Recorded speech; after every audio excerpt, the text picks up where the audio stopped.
citizen. Same vision is for equal rights and justice for the people them. What's happening to this beautiful world that we're living in? World citizen, lift up your voices. Welcome everyone to another episode of the People Powered Planet podcast. Now, of course, today is the big inauguration day. And how do you compete with something so big as the inauguration of the President of the United States after all the world's been going through in this tumultuous period? Well, there's one person who can compete with that. That would be our special guest, Glen, because as Gary Davis always used to say, we outrank them. We're the globe. We're the people of the earth. So if anything outranks this incredible, momentous day, it's the even more incredible, momentous opportunities ahead for we, the people of the globe, to take a look at how we can protect and defend the planet that we're all on. Let me ask Glen to start off. Well, first of all, let me introduce Glen a little bit. Now, Glen Martin is the leading figure in the creation of the Constitution of the Federation of Earth. Did you even know there was a Constitution for the Federation of Earth? There not only is one, but this Constitution came out of a vast interactive process with dozens of constituent assemblies from people around the world coming together, struggling, bringing out the best of their minds, putting their minds to work at imagineering what is the kind of constitution that we would want to create for the people of this planet. What could embody the hopes and wills, the will of the people? You know, every constitution on the planet says that the will of the people is the basis of, almost every constitution says that's the basis of government. The Universal Declaration of Human Rights says that the rights of the will of the people shall be the basis for the authority of government. And the Declaration of Independence says that it is the right of the people to institute new government. The people institute new government, as Gary says in the film. This is amazing. That means that we, the people, are the ones who have the right to do it. And Gary always said, you know, we're knocking our heads on the wall, begging and pleading government leaders to make change when they can't do it. They're on the wrong civic level. He would say that we, the people, are the ones with the responsibility to create the kind of world we choose. So today on this momentous occasion, Glen has been working on coordinating that tremendous range of people from around the planet, bringing together this World Constitution. The World Constitution and Parliament Association coordinates a network of tens of thousands of people from 120 countries and movements all around the world to create a non-military, democratic Earth Federation. And Glen, now he's a professor of religious studies at Radford University and the author of 7 books, including The Triumph of Civilizations, Democracy, Nonviolence, and the Piloting of Spaceship Earth. Well, fellow pilots, let's welcome Glen and first of all, ask you to tell us briefly about what you're doing these days and what's happening with your classes that you're teaching and where you are in the world at this moment. Well, thank you, Arthur. That was very nice, and I think you're exactly right that, as Gary Davis said, it's the people that need to be concerned about the future of Earth. We can't rely on those leaders. You know, we just started classes here at my university, and I had my first classes yesterday, and I have my second class tomorrow, Tuesdays and Thursdays. And in the ethics and society class, we talk about global society. We talk about the world, the problems that the world faces, and how ethics relates to those problems. And of course, a fundamental principle of ethics, as you were mentioning, is the sovereignty of the people. Who's sovereign on this planet? Well, it's the people of Earth that are sovereign. So today, many people are kind of heaving a sigh of relief. It seemed like we might have been teetering on the edge of a possible civil war in the U.S. We've been teetering on the verge of possible authoritarianism, and yet, is this really a time for us to sigh with relief and say, okay, well, it's taken care of. We can turn our attention back to the other immediate things. Or what is the state of the world today? Well, it's a huge question, but my wife and I are breathing sighs of relief, you know, with the departure of Donald Trump. I think we all are, but I don't think that's going to solve the problems that our world is facing. I think Biden's speech just now was I thought very powerful. Talking about healing this country and going ahead with the country and embracing unity and diversity within the country. But Joe Biden himself, let's face it, is a war criminal. Right? He was fundamental in the invasion and destruction of Iraq in 2003, and there's a huge disjunction, a huge contradiction between even the vision of the Democratic Party within the United States and the foreign policy of the United States, which does not operate around unity and diversity, but operates out of power relationships and the self-interest of the United States, economically, politically, militarily, and so on. So I think, so I think on the one hand, we can breathe a sigh of relief, but on the other hand, we're facing these terrible world problems for which there is no sigh of relief right now. Mm-hmm. Right. So we're still we step back from the brink in some ways. Things like destroying the Paris Accords and going full-fledged ahead on suicidal ecocidal destruction of the Earth's resources. At least is we have a handle on beginning to turn that around. But even the steps that have been taken, may not be enough to save our planet. Is our planet still heading toward catastrophe? Yeah, exactly. I have a new book coming out called Design for a Living Planet, the Earth Constitution Solution.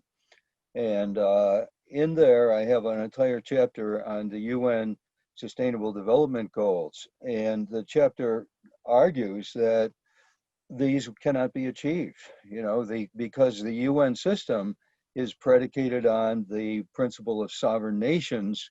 And the UN economic system and political system is this fragmented nation-state centered system, which cannot possibly give us the unity and the synergy and the coordination and the vision that are necessary to create a sustainable planet.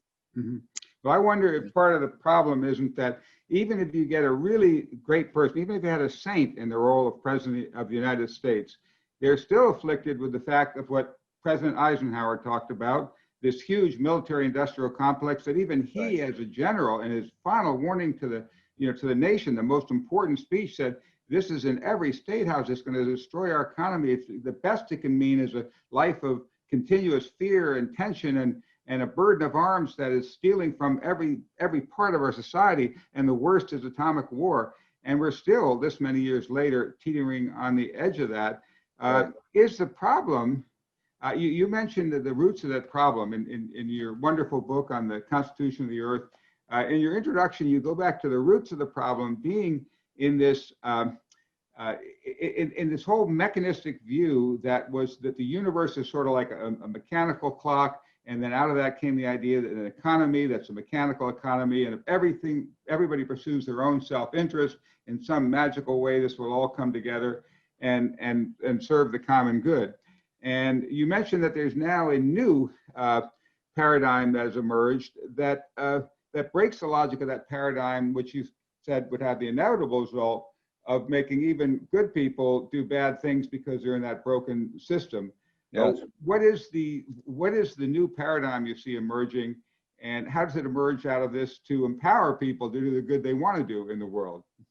Well, in my own studies of that paradigm, and I've written about it in all of my books, one way or another, I call it the evolutionary holism. Right, that's my name for it, and it wonderfully so.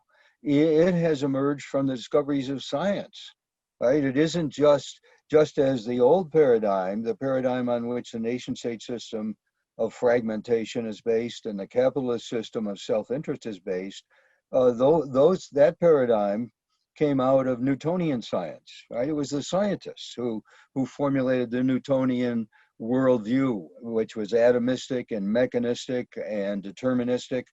All of that has been overthrown, beginning in 1900 with Max Planck and his quantum of physics, and in 1905 with Albert Einstein's special theory of relativity. From those breakthroughs on, throughout the 20th and 21st century, science has discovered the interdependency, the integration, the inseparability of all things in the universe, not just on Earth.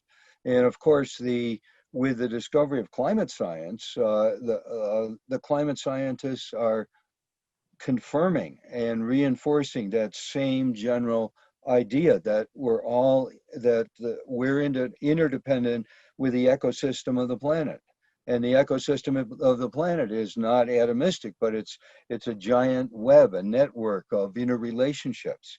So unless we, so the new paradigm is one in which we must conform with that network of relationships. We're not separate as human beings who can just dominate and exploit the planet, as capitalism does, for example, or as the militarism does of nation states. We have to learn to think as brothers and sisters, right? As Mahatma Gandhi said, we have to think in terms of unity and diversity with all of one another and loving one another. And these are built into the Earth Constitution, these ideas. Well, that's true, because that unity and diversity certainly rings an incredible bell right now. And the one thing I will certainly, one major thing, commend the new administration on is diversity. I mean, we've never seen such a diverse cabinet, and bringing in all people from all different views. And I think all different elements and parts of the human family. And I think this is a great opportunity to begin to raise people's thinking toward something even higher, because now we can rejoin kind of the family of man and begin to entertain some of the kind of ideas you're thinking about, rather than just having to hold immediate, urgent, hold off the catastrophe session. So what are some of the key elements of this Earth Constitution? Let's start with a little bit first, before we go into details about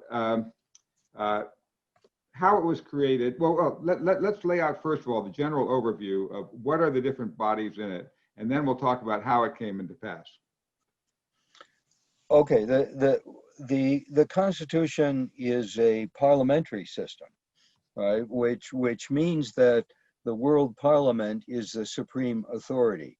The world, unlike the U.S. Constitution, where the executive branch and the legislative branch and the judicial branch are all separate and they're supposed to operate out of checks and balances, the Earth Constitution is parliamentary, which means the people of Earth themselves, who are supplying the delegates for the Earth Constitution, are the ones that are responsible for the Earth Federation government, and you don't have a kind of elite executive like what you do in the United States that can mess everything up, as we found for the last 4 years, really messing things up.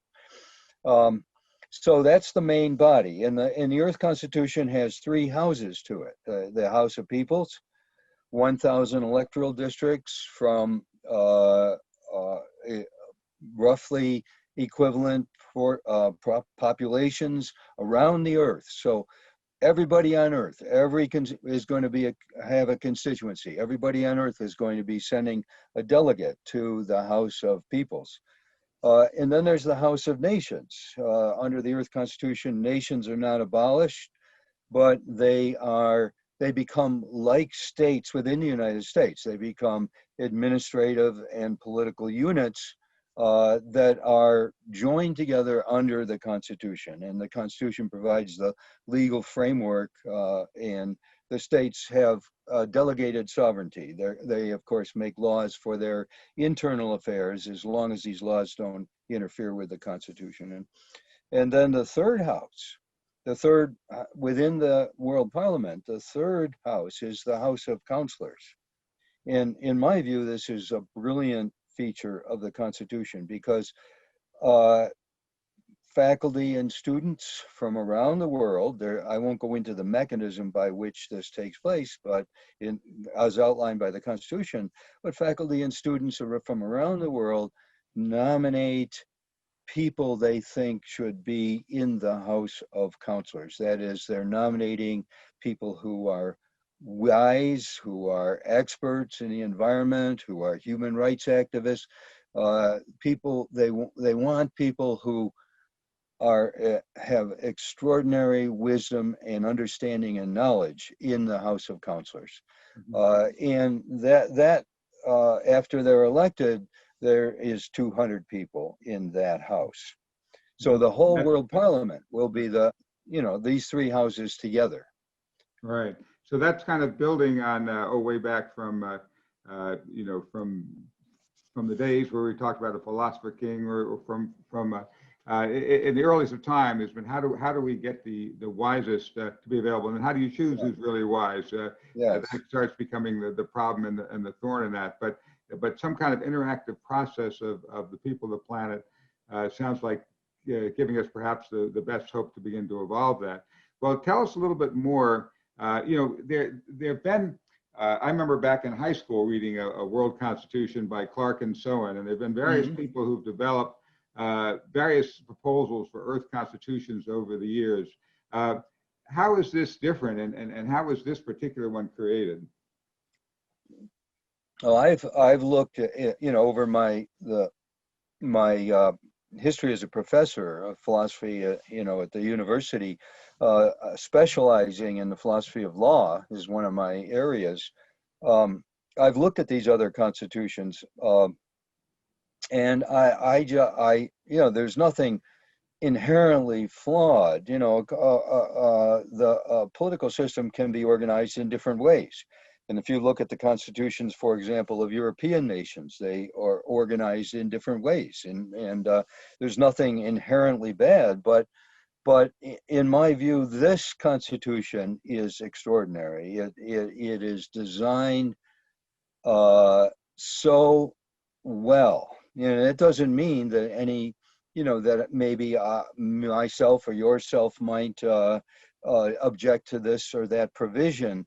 But overall, it's beautiful, and I think it's beautiful in a way that would make it an effective unifier of humanity and an effective means by which we can deal with our lethal global problems. It came out of a process, you said, of tens of thousands of people from 120 countries being involved. Philip Isley and his wife Margaret Isley and a few other World Federalists after the Second World War. Philip Isley was in jail in the Second World War because he refused to fight in this. He said this is a war of sovereign nations, and we need world government. So he already in the Second World War, he was for this. So in 1958, they founded the World Constitution and Parliament Association with the goal of writing a constitution for the earth. And they had, Philip and Margaret Isley had a successful business in Denver, Colorado. And they used the funds from that business to contact people around the world, people known as world citizens, were international lawyers, people like Max Habeck, the famous World Federalist lawyer, and so on. And they brought them together in preliminary meetings, in all kinds of interactions about this theme, about creating the World Constitution. And then they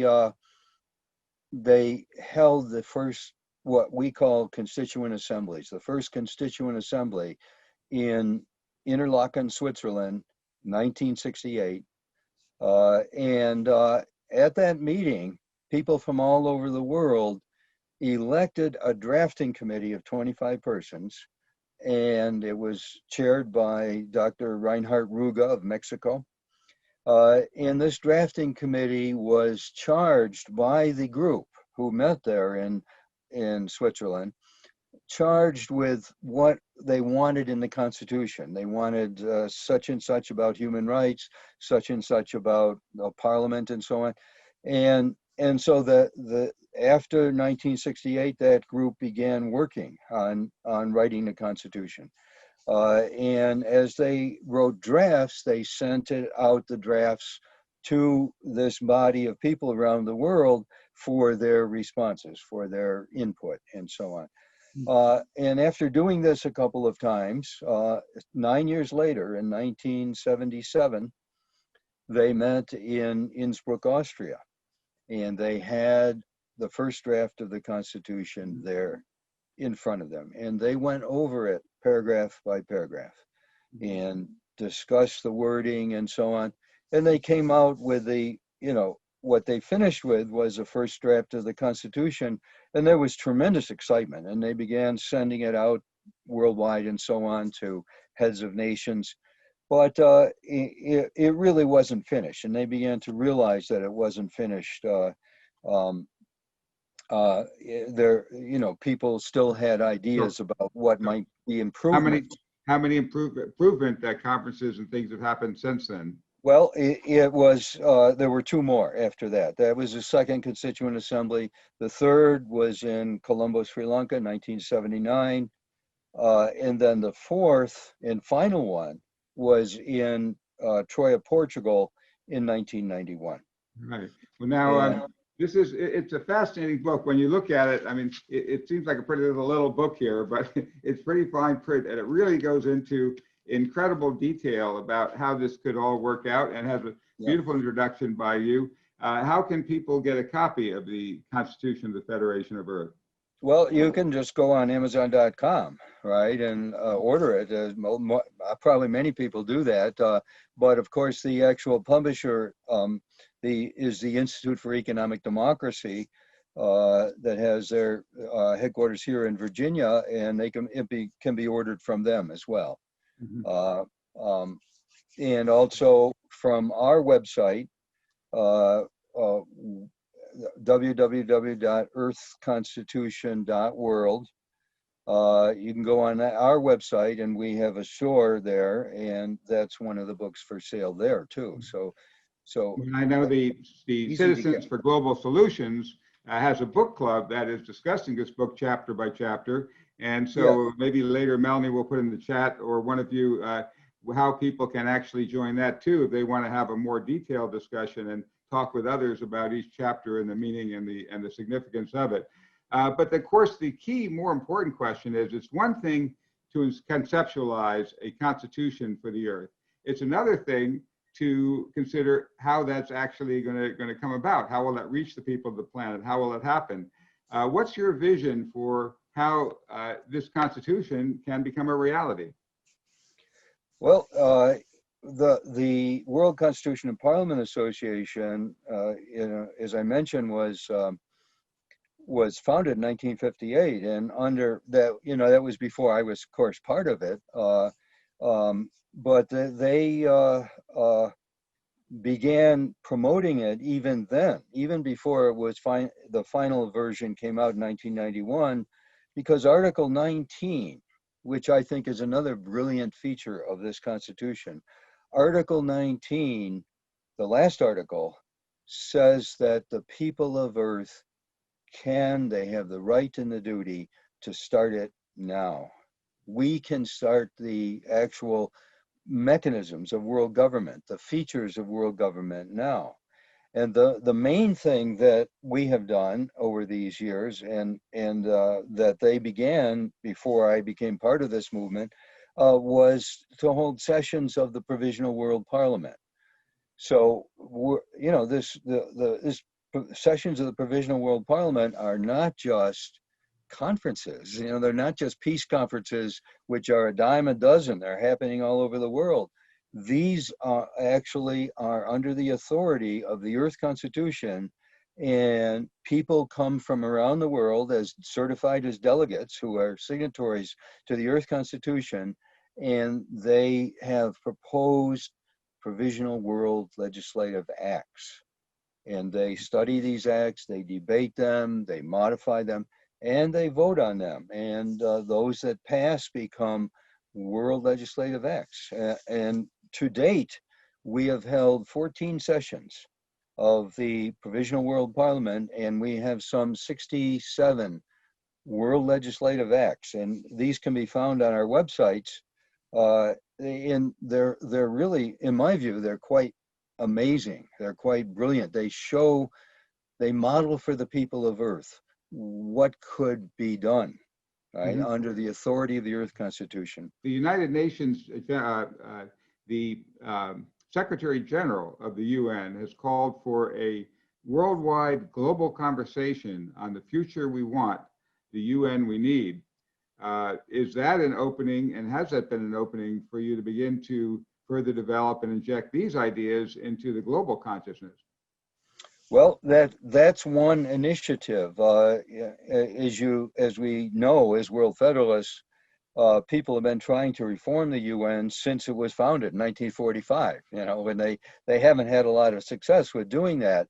But there's been a movement in the last number of years, as we all know, for Article 109 review conferences. And so the UN, if it has never done this before, but they could call a review conference and review the charter, right? And that would open up the charter for possible change. And there's obvious changes that people have been calling for decades, like getting rid of the veto of the 5 permanent members on the Security Council and so on.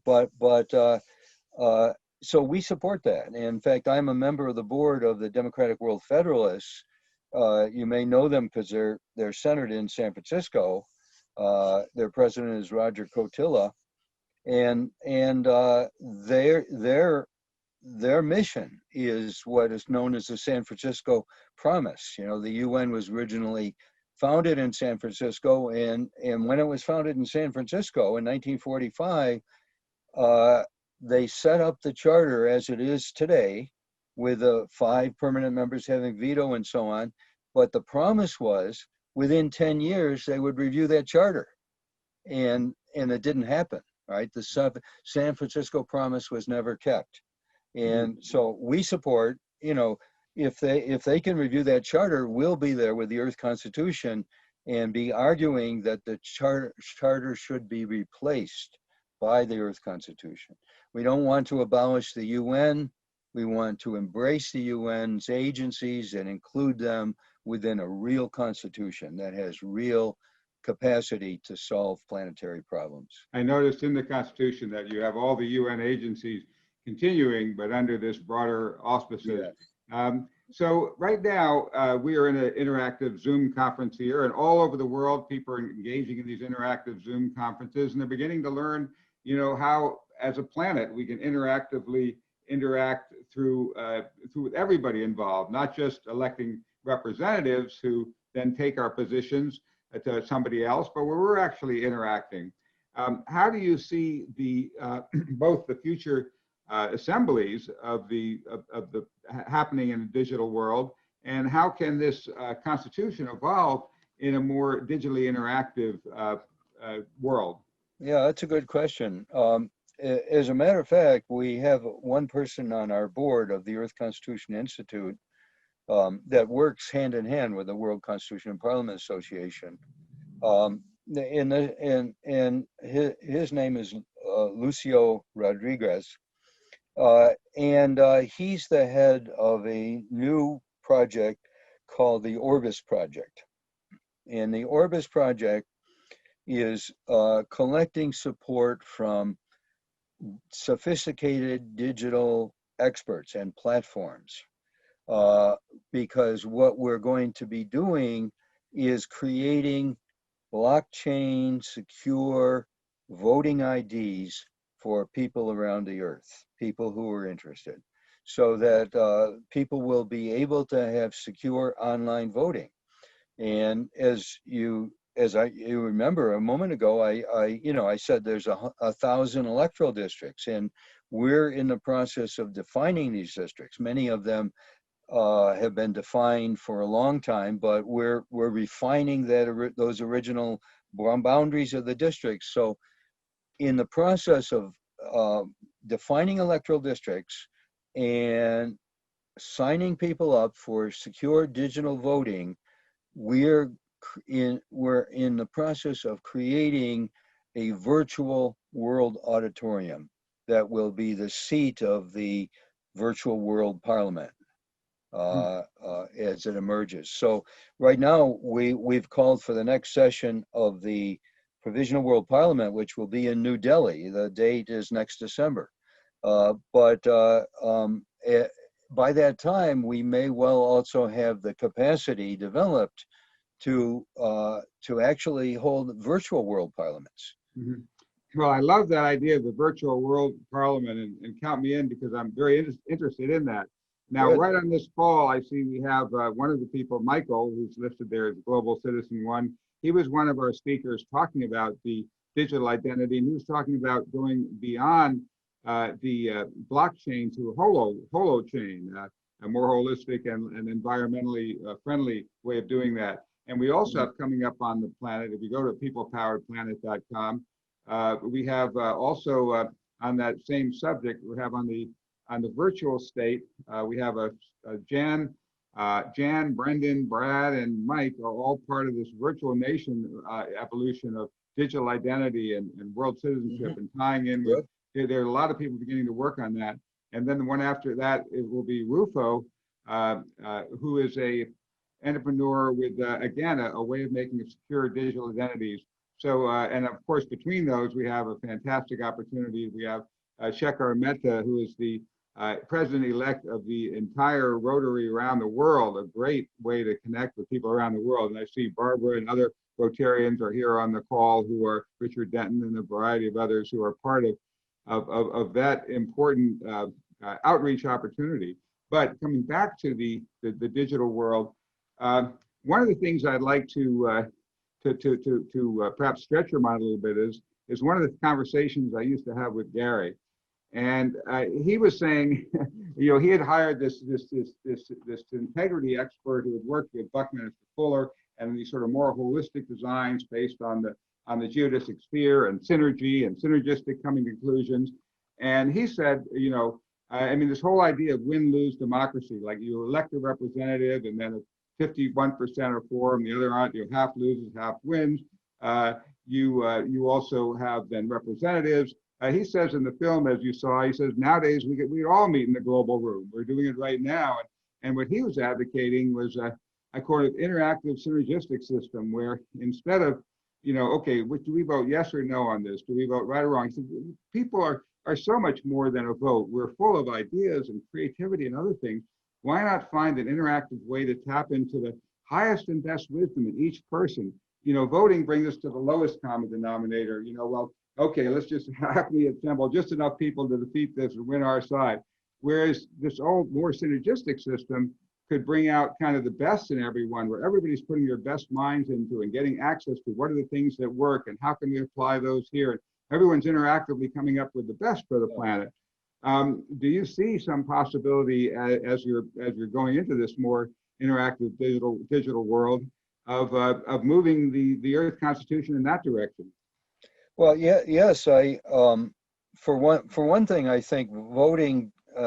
Many people understand, as we do, that voting no longer has to be justly, you know, a winner of 51% of a vote. We can have various systems of voting which are weighted, which take into account the minority view and so on, and are I think much more democratic, much more dynamic than winner-take-all type voting systems. One of the legislative acts that we passed several parliaments ago created a global people's assembly movement. And because what we, as I mentioned, we have the 1,000 electoral districts, and at today's population of the world, that comes to about 7.8 million people per electoral district. Right, when the Constitution was written, it was about half that. It was about 3.2 million people, you know. But the population of the Earth has doubled since then. So we created the Global People's Assembly, and set up a mechanism for energizing people at the grassroots level. And I think what you're talking about is in our way of our vision of how we can make this world democratic, it has to do with those global people's assemblies. They'll be digitally connected. They'll be alive and directly interrelated with the delegates who go to the World Parliament from each of these 1,000 electoral districts. Great. So we are Yeah. looking in that direction. Yes. Excellent. And maybe part of that discussion can be some of these synergistic thoughts, and that is that, you know, if you have to decide, if you come into a meeting and you say, you know, again, who's right or who's wrong, but if you come up with, you know, if you come up with something where you're really interactively getting excited about, you know, new concepts coming to the table and emerging what's can be the best and how can we do things, you begin to synergistically create something that's better than either side came into it. You know, it's not, I didn't win or lose. We came up with a synergy that's better than compromise, better than, you know, having to, you know, to give and take. We come up with something that we didn't even think of to begin with, that we all agree on. And, you know, it surprised me how the world already, an evolving world law, has already made some really great decisions. Like we have this new one saying that, you know, nuclear bombs are not only nuclear war, but the production, manufacture, aiding or abetting anybody making, transporting, doing anything with nuclear weapons is illegal. That is now international law. But it takes the people to be able to enforce that on the nations that make these bombs who don't agree to that. How do we? I think what we find that humanity, when it comes together, does come up with good solutions in every way. You look at the development goals. You look at the Universal Declaration of Human Rights. It was incredible that got passed unanimously. So I think the highest aspiration and wisdoms of all these people, as diverse as they are, is they all do want the same thing. People do want that kind of interactive world. They just think, oh, we can't have it now because those bad guys will get us and we got to fight them. But if we could somehow remove that bad guys, I think we would find that we could come to a synergy for the planet. What do you think? I think so. You know, one thing that I would hesitate about, you know, there are some people with an incredible vision like this. I was just reading a document this morning from someone from Brazil who has this vision of how human beings synergistically can determine the future, you know, a brighter future for humanity. But I think it needs to be the framework of the Earth Constitution, that there's no way that people can start from scratch without this blueprint, right? Without this framework into which we can pour our energy and our creativity and our intelligence and have it come out of this framework with an actual government, right? Holding people accountable and democratically run, that has the authority to protect and restore the global environment, and has the authority to actually eliminate nuclear weapons, the transport and creation and design and sale of nuclear weapons and so on, and the rest of it, you know. So I see the Earth Constitution as a kind of tool for taking our energy and our creativity and making it really effective in the short time that's still available to us before the Earth doesn't, you know, global warming may, as the environmentalists say, global warming may soon become self-reinforcing to the point where human beings can no longer control it. We've got to act soon, and that's why, you know, I think the Earth Constitution is so important as a tool to allow us to take that kind of action. Well, I have one last question here before we turn it open to the rest of the questions from other viewers, and that is, it seems to be, how do you see that we can inject this concept into stories, films, ideas that can help the mass consciousness, help the people of the planet see and help young people dwell in and visualize a future that's in such an Earth Constitution, and help make it a reality in fiction that can help draw us from that fiction to a reality in life. Do you see any possibilities of moving in that direction?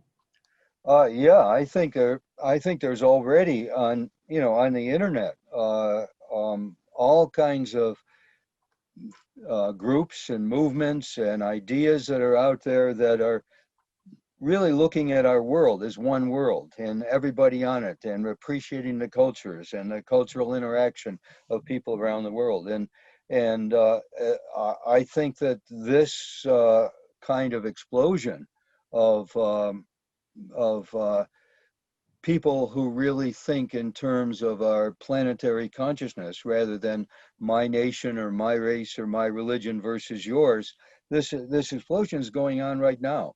But I think it needs to be guided and channeled and directed, right? That if this, it could be linked, it needs to be linked with this actual tool that has been created for us by the previous generation, which can allow us to focus and make all this energy really meaningful and effective in the short time that's available to us. Yeah, I very much agree that the documentaries and all kinds of films and media of all sorts can really draw on this desire that young people have, especially for looking at the world in a new way. Mhm. Well, I love that idea of building that framework and finding ways for us to move together on it. Well, with that, let me turn it over to Melanie, who will head the question period. Thank you, Arthur. And thank you, Glen Martin. Oh my gosh. This has been fascinating, interesting. We have loads of questions, so let me go to Barbara first. Barbara, if you'd like to unmute and ask your question. Thank you. First, I want to thank you for being here, Glen. You brought back so many memories.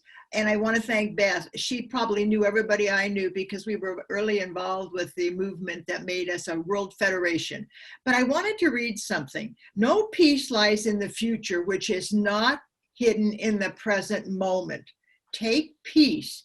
The gloom of the world is but a shadow. Behind it and within reach is joy. And I have been doing peacepodcast.org, and I always ask everybody, what is peace? And they keep saying, as they have repeated over and over again, peace begins with me. So Glen, you're a perfect example of peace beginning with me. And I always go back to what Einstein said. We can't change the world until we ourselves have that inner core of change and acceptance and love. And to change the outer world, we have to change the inner world. So do you believe that's possible, Glen? I do, Barbara. Thank you for that. Yeah, I think I very much agree with that. And in my many years of speaking to people around the world and many times I've spoken with groups like Baha'i groups and so on, who believe that we need spiritual change, you know, as a prerequisite for global change. But my response and my firm belief is that institutional change and transformation go together with the spiritual. And right now, the institutions that dominate our planet, global militarized nation states with absolute borders, global religious animosity, demonization of other religions and so on. These institutions, and the institution of capitalism as well, I think they block the ability for many people to grow internally, into that inner peace, into that inner illumination, into love. And so the effort to change the transformations must be simultaneous. I've had people tell me, human beings will never be able to have a decent society until people have achieved more spiritual peace, right? But it's not a one then the other. It goes together. We need to be political animals as well as spiritual animals. That's my view of the matter. Thank you. I appreciate that. Thank you, Barbara. Great to add that in for sure. And Claire, you're next. If you could ask your question or make your comment. My question is, how many districts are in China, and how do we have them react democratically?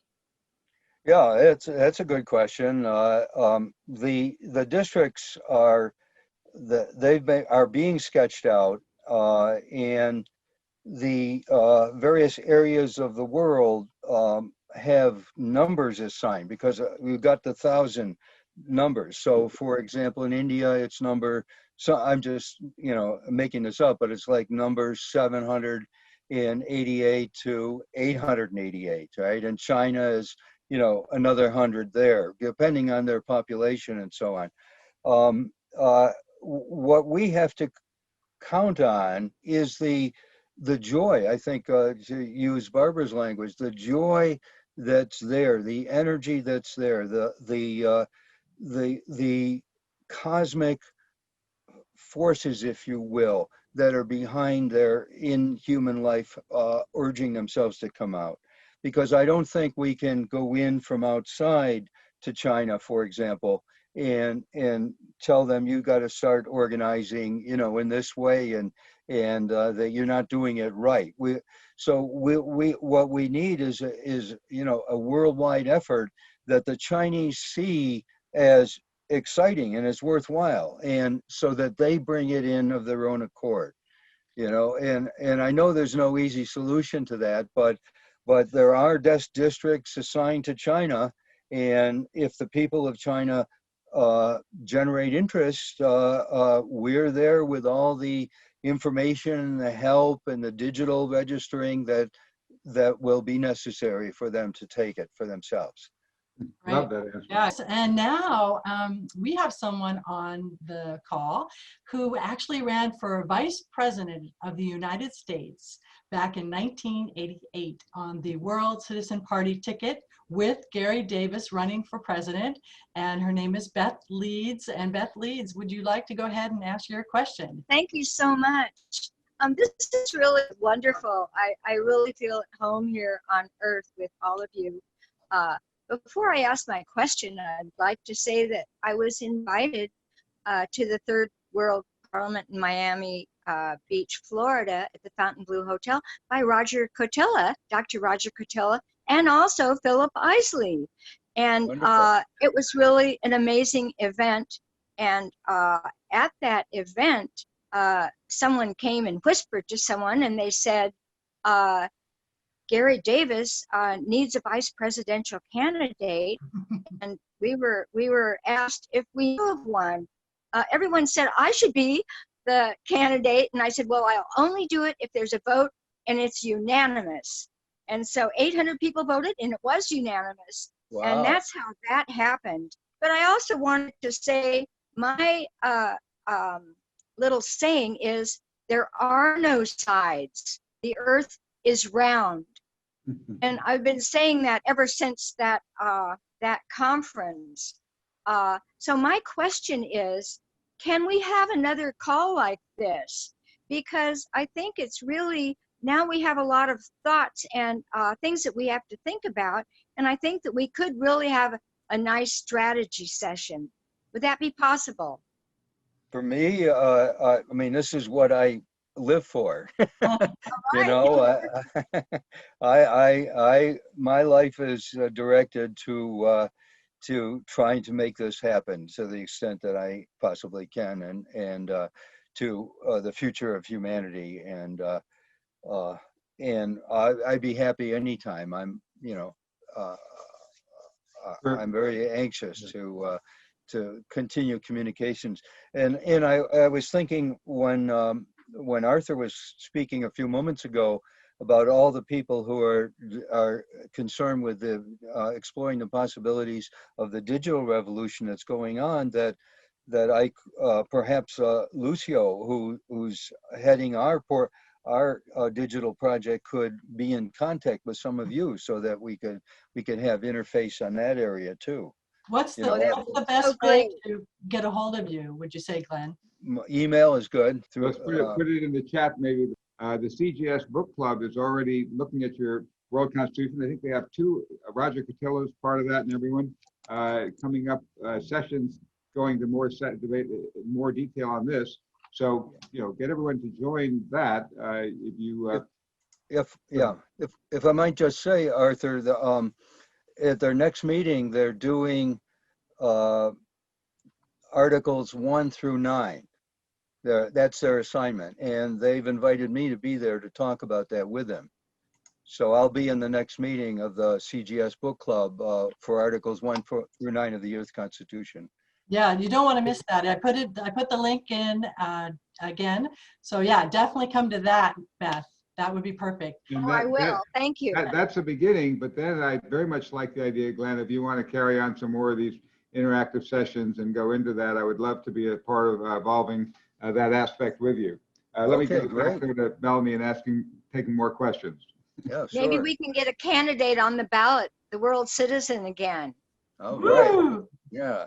Okay, now we're actually rushing, not too much, but we do have some more questions. And so if Diana, if you could be quick and for your question or comment, and go ahead and unmute yourself. Hi, I'm Diana Gannigas. Hello, Arthur, brother. How are you? And Glenn, I was wondering, I'm very fond of the AA model of how things are set up. I won't go into that now, but is there a way that there could be local meetings that could meet on Zoom and be listed in your website or maybe a branch of your website? You know how Facebook has rooms? Zoom meetings could be sort of part of rooms on your website. Is that possible? That's a great idea. Well, thank you for thinking of that. We've been on various big conferences. We've been very busy with things. We held, for example, a New World conference that had major speakers, David Corton and Elaine Eisler and so on, who were part of it. And we had rooms, we had breakout rooms and so on. And I'll talk to the board of the Earth Constitution Institute, and we'll see if we can't do that. Thank you for thinking of that. Yeah, very good one. Appreciate your comments. Yeah, thank you. Okay, and now we shall go to Michael. Michael, if you want to unmute yourself. So glad to be here with all of you. And Glenn, I'm so glad to learn about what's happening with the Earth Constitution. And I really like that concept, because when we talk about global citizenship, we're talking about a body of ideals and virtues. And, when you can take that all and maybe add the Earth Charter and bring a legal framework to it, what you have with the Constitution, it's so powerful. My question for you, what I'm hoping to get to is, short of getting to an actual Earth Constitution with full adoption and getting to that ideal, I love this, would love to speak with Lucio and connect with other organizations that are building secure identity networks on blockchain, and what we're trying to use is holochain. And if we can get a technical group together with all of these different projects and zoom in on what is the best technology, and then so we're not replicating and duplicating systems. Yeah, good point. Yeah. Lucio's been talking with he's originally from Brazil, so he has some good contacts there with people who do this kind of work, blockchain work and so on. And but I think that's, if there was some knowledge and understanding that was shared among people that could find the best ways to go about this, and even joining together in contracting with organizations so that they could do work for CGS and work for us and work on different initiatives. I think that's a great idea. Yeah. Wonderful. Real quick, so I wanted to point out to you, Glenn, and everybody else, that the two that I've identified that seem to have a lot of work behind them and are great projects is, one is ID 2020. I think Arthur brought that one to my attention, and the other one is World Identity Network, led by there's a TED Talk on that one. It's win.system. So I'll put those in the chat, but we already have several separate global identity, secure identity networks. So I think if we can boil them all down into one, that would be our ultimate goal. Yeah, oh, great. Wonderful. Well, thank you so much, Michael. And reminding everybody, if you want to save, once Michael puts that information in the chat, if you could go down to the chat area, there's 3 dots. You just click on those and you click on Save Chat. So you can have that. And then you go to the Zoom folder in your computer, and that's where it will be. Great. This has been fantastic. Thank you so much, Glenn. This is just very interesting and very full, wonderful podcast. You are remarkable, really.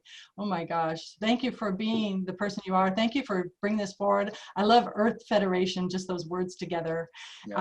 Yeah. So let me get this back to Arthur. Arthur, back to you. So we're all part of a terrific beginning here. And I think one of the things that Gary said is we don't have to just bang our head on the walls asking the old system to reform itself, because as Bucky Fuller and Einstein, everyone said, you don't fix things by, fighting the old system or by the level of thinking of the old system. You just start something new, and you are igniting something new. And I want to salute you for that and appreciate your being on our podcast, and hope that people will be interactively involved with that. Now, let me also mention that we do have some very, very exciting upcoming guests. First of all, when you go to People Powered Planet podcast, you can watch both our future and past guests. They're all down there. You'll get to hear the wonderful conversation we had last week with Ford Roosevelt, Eleanor Roosevelt's grandson, talking about carrying on that Universal Declaration of Human Rights. That's, when you go back and read that document and you think about the divergent nations and all the opposite views and the way they came together on that beautiful document, it's amazing. So go back and watch that, but also watch the upcoming people. We have an extraordinary speaker coming up next Wednesday at 10 in the morning. Shekhar Mehta is in India. He's an entrepreneur, he's a visionary. He's someone who realizes that by inventing things in our mind, that's how we begin to imagineer the future we choose. And the Rotary is an incredible worldwide network, one of the largest service organizations, and it's a whole range of people. They're not all global thinkers, but they all do think somewhat beyond boundaries, because they're working to shift and change things. They worked on eradicating polio, and I want them to next eradicate war, and they succeeded. So I think the eradication of wars should be on their agenda. Anyway, Shekhar is coming up next week, so please do tune into that. Let everyone know, forward that email out that you got. And then also, we mentioned 2 great speakers coming up on digital identity. We were talking about the virtual state. Millions of people are denied basic human rights because they're stateless. A virtual nation would provide them with citizenship, citizen identity, the rights normally provided by nation states. This is what Gary Davis started with the World Service Authority, the World Passport. And I hope David will be interacting with these people to help evolve the World Passport, to have that digital identity and to be part of that. And then Rufo is an entrepreneur activist in the area of IT security and privacy. And he's been doing some an open source voting e-democracy startup. So tune in for him as well. All those, if you come to peoplepoweredplanet.com, you can scroll down. That takes you actually to a page here in the World is My Country, World is My Country Club. You can go down to the bottom, and at the very bottom, just click to try it out free. But we really love it if you'd actually click right above that on the PayPal button and get 2 free months, and then join us at $10 a month to help support this effort, because we need to get this film out to the world. Our film, The World is My Country, is coming up on public broadcasting in April, but we vastly need funds to help widely publicize that, let a lot of people know about it, build a constituency. We're actually also looking not only for volunteers in social media, but we have a paid position, doesn't pay a lot, but we need a social media director who can help widely get this on all kinds of, connecting with all these groups working on global citizenship around the world and getting them all aboard on helping get this film out to the world. And we're also looking for more sponsors for that, if you know businesses that want a demographic that's aligned with world citizenship. Any final word, Glenn, before we close? It's been a pleasure talking with all of you. I've really enjoyed it, and it's exciting to me that there are so many other people working in creative and visionary ways.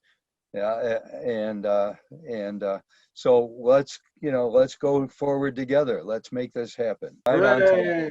time. All right. We look forward to your joining us as together we build the people-powered planet. World citizen, lift up your voices. Oh, you know we got something to say. All we need is the same directions, heading in one way.